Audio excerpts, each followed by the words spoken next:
La frise des Panathénées, sculptée sous la direction de Phidias, 447-432 avant Jésus-Christ.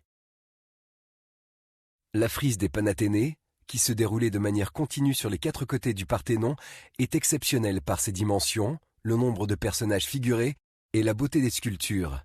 Elle se déroule sur plus de 160 mètres de long et représente la procession des Panathénées, un défilé des Athéniens réunis pour rendre hommage à Athéna, la déesse protectrice de leur cité. Au cours de son histoire, la frise a été abîmée et dispersée en plusieurs fragments conservés au British Museum, au musée de l'Acropole d'Athènes et au Louvre.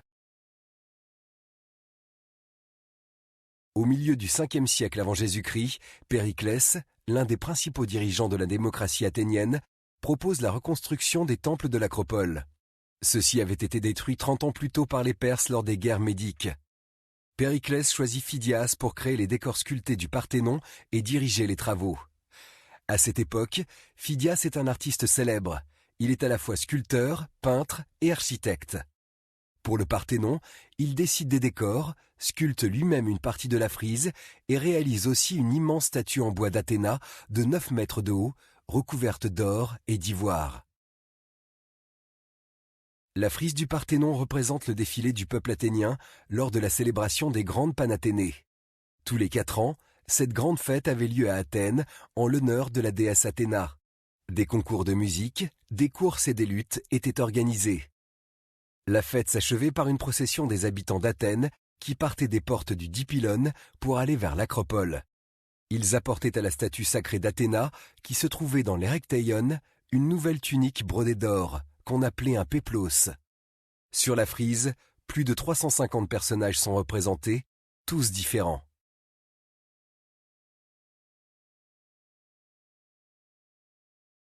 La procession sculptée débute sur le côté ouest du temple. Elle se divise en 2 groupes, l'un empruntant le côté nord et l'autre le côté sud.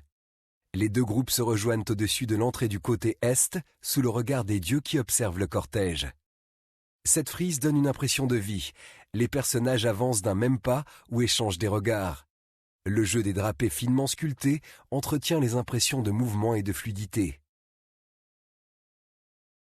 La frise nous permet de comprendre comment se déroulait un défilé religieux à Athènes. Tous les personnages du cortège sont représentés. Des cavaliers qui s'élancent sur leurs montures, des citoyens d'Athènes, des musiciens et des métèques, qui sont des étrangers libres habitant à Athènes. Ces derniers portent des offrandes à la divinité. D'autres conduisent les animaux vers l'autel pour les sacrifices en l'honneur de la déesse. Pour terminer le défilé, les jeunes filles issues de puissantes familles athéniennes transportent le vêtement sacré et le remettent au prêtre qui dirige la cérémonie.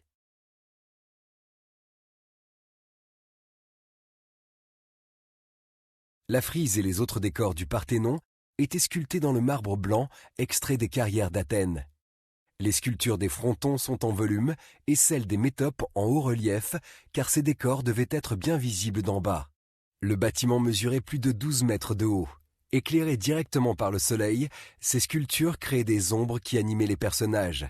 La frise des Panathénées, elle, est sculptée en bas-relief, apportant plus de légèreté et de finesse aux nombreux personnages ou aux animaux sculptés. La frise des Panathénées fait partie intégrante de l'architecture du Parthénon. Richement décoré, ce temple offrait, du temps de Périclès, une vision stupéfiante. Car, comme la plupart des bâtiments de la Grèce antique, le Parthénon était peint. Les figures sculptées étaient colorées, surtout en bleu et en rouge, puis dorées. Si la frise est si importante aujourd'hui en histoire des arts, c'est parce que ces fragments sont des originaux grecs et non des copies faites par les Romains. Peu de véritables sculptures du 5e siècle avant Jésus-Christ sont encore conservées de nos jours. Au 5e siècle avant Jésus-Christ, les temples grecs sont construits selon 2 styles architecturaux différents.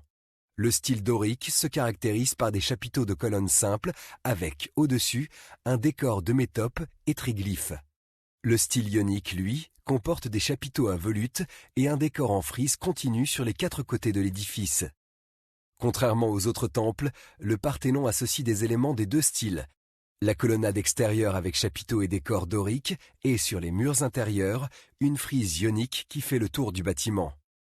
Phidias a su allier la sobriété du style dorique à l'élégance du style ionique.